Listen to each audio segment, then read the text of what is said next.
Welcome back to the Forensics Detailing channel. I'm here at SW Racing here in Reading, and here's the Red Peril, and I'm here with Steve, the man behind SW Racing. Steve, tell us about yourself. Well, motorsport career, 30 odd years, doing caterings, radicals, Ginettas, Porsches, all that kind of stuff. And then since COVID, seemed to have morphed into a Porsche independent specialist. Yeah. Doing 996s, 986s. I love them myself. You're an aero owner, aren't I am, you? yeah. Well, I've got 3 Aeros at the minute, so love the 996s.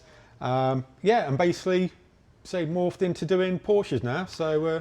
And so Steve got involved in this. We know Steve before from getting bits and pieces for aero cars, but it's the performance side of this that Steve's helping us with. So there was a running problem on my car after we rolling roaded it, and we were down about, after changing the airbox, we were down to about 255 brake horsepower, and we should be pulling about 285. So Steve kindly came down to Surrey Rolling Roads with us and hooked up a laptop onto the computer. Yeah, basically got the durometric on there and just started checking the fuel trims. What we noticed is the computer was pulling loads of fuel out of it. So basically the car was over fueling, which we suspected would be fuel injectors leaking. Yeah, they're 25 years old now. We changed the fuel injectors. John, you bought 6 new injectors, fitted them, rolling roaded it again, and we straight away got extra 15 horsepower. Yeah, so we're up to 270 now. Up to 270 now, which is kind of almost there. It's almost there.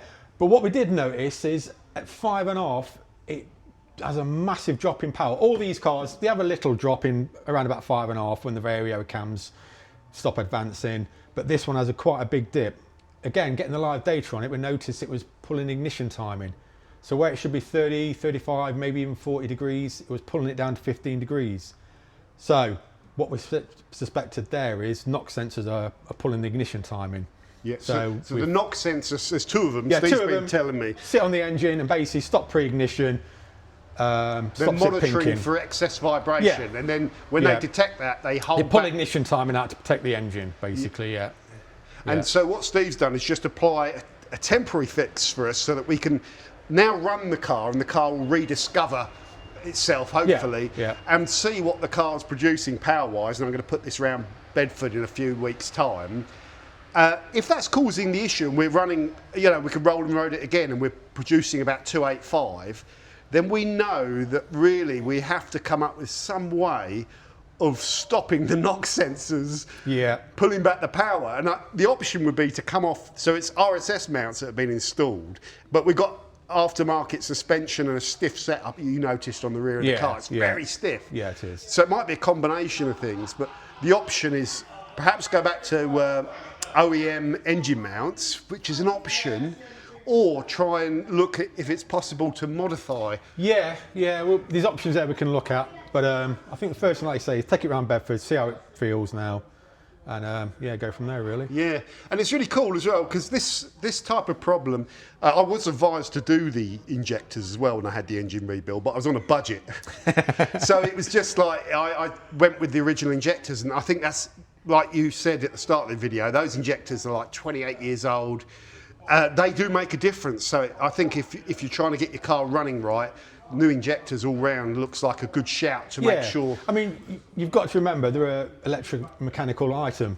How many times have these cars had the cores and plugs changed? 2, 3, 4, times. 9 times out of 10 the injectors haven't been touched. And they're getting old now, and they start to leak and not have a good spray pattern. And so you lose that bit of efficiency, don't you? So we saw with the rolling road after the injectors were done, the initial performance was incredible. Like it was poof. But then that same flat line when it gets after 5.5 revs, where it just loses everything. So, and what Steve's seeing on the live data was that ignition timing being pulled back by the car. So it's almost saying, no, there's a problem, you're not having all of that fuel. Is it? Ignition timing, yeah. So it slows down the timing and doesn't give you what it should be. The timing, Yeah, so it's a complicated problem.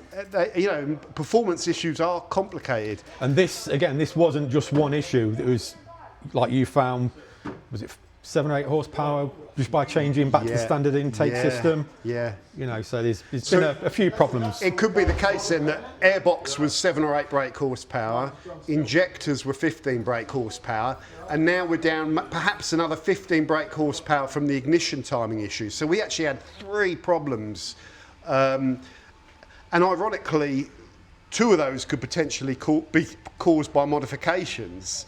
So 1 airbox modifications, 2 engine mounts and suspension modifications. So when you do go away from how Porsche designed this, it makes, you know, you can get these little niggles. You can, yeah. But no, really grateful that we're making progress with it, Steve.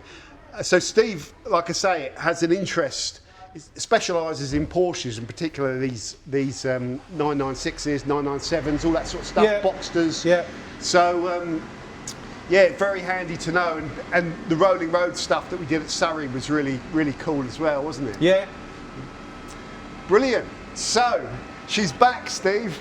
I will... you have to let me know how you get on with her. I'm going to give it a good spanking on the way home. I'll give it a good spanking and then like see how she gets on and like, the problem I've got is it's very difficult to tell, isn't it?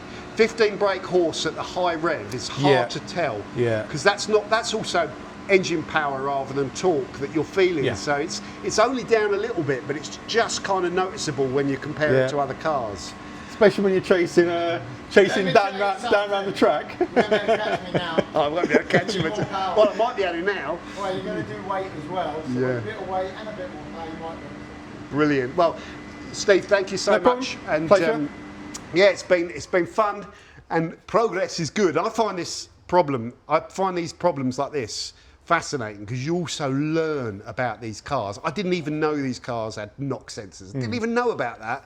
So now it's a new thing that you learn about, and yeah, very, very interesting. So this is Forensics Detailing. Over and out.